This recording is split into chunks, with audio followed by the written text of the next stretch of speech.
Welcome to the Insurance Agents and Brokers Podcast.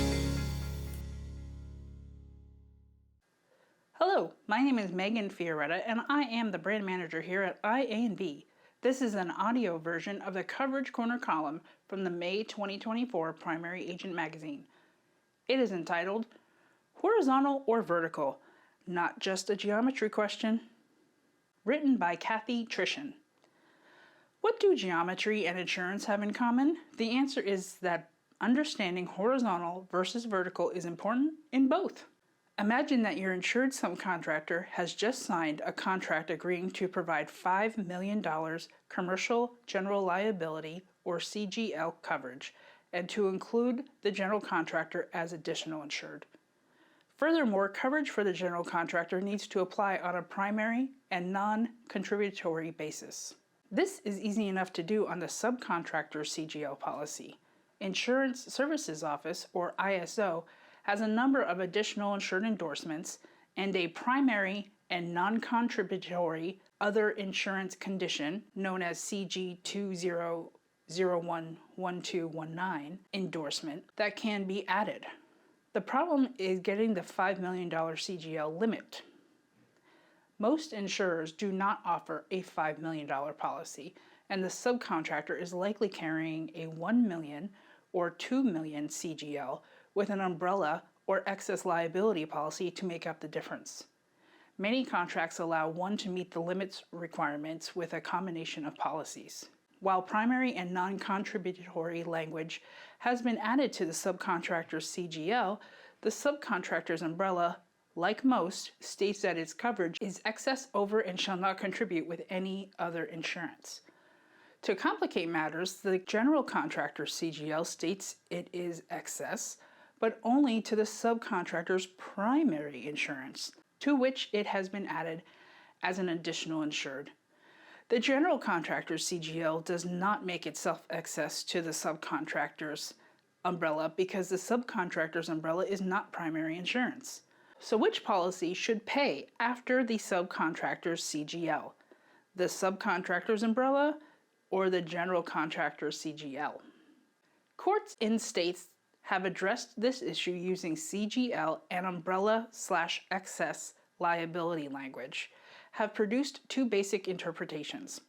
Here is where the geometry comes in. Horizontal exhaustion of limits. With this approach, the subcontractor's CGL pays first, then the general contractor's CGL, then the umbrella policies. This interpretation is supported by the other insurance clauses in the CGL and most umbrellas, but does not reflect the intent of the parties as expressed in the contract. Vertical exhaustion of limits. With this approach, the subcontractor's CGL pays first, then the subcontractor's umbrella, and then the general contractor's policies. This interpretation reflects the intent of the parties but is not supported by the other insurance clauses in the CGL and most umbrellas. To solve this problem and to ensure that a vertical exhaustion of limits approach is applied, many general contractors and other additional insureds demand that the primary and non-contributory language be added to the umbrella and excess liability policies as well as to the CGL. Many insurers have their own endorsements to do this, but ISO did not have the standard forms that could be used by insurers who hadn't created their own forms. Not until recently, that is. ISO introduced endorsements for use on its umbrella and excess liability policies. The title is Non-Contributory and Order of Response, Other Insurance Condition. The umbrella form is CU 24771223, and the excess liability form number is CX 24321223.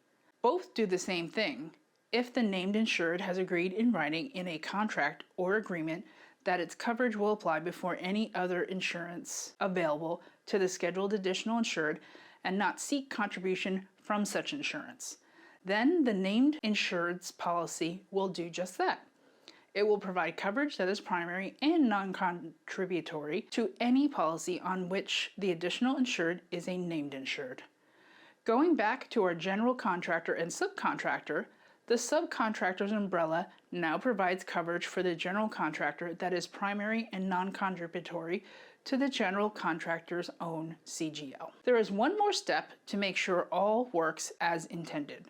Recall that the general contractor's CGL only made itself excess to any other primary insurance to which the general contractor was an added additional insured. ISO has introduced a CGL endorsement to remedy this. Excess insurance provision, order of response, when you are an additional insured on other insurance, or CG 24561223. Adding this endorsement to the general contractor CGL now makes the CGL excess over any other insurance for which the general contractor has been added as additional insured. In other words, the general contractor CGL is excess over the subcontractor's umbrella. These ISO endorsements are a welcome relief for insureds who have agreed to provide primary and non-contributory coverage on umbrella or excess liability policies, but whose insurers had not created endorsements to do that. These forms ensure that vertical exhaustion will apply.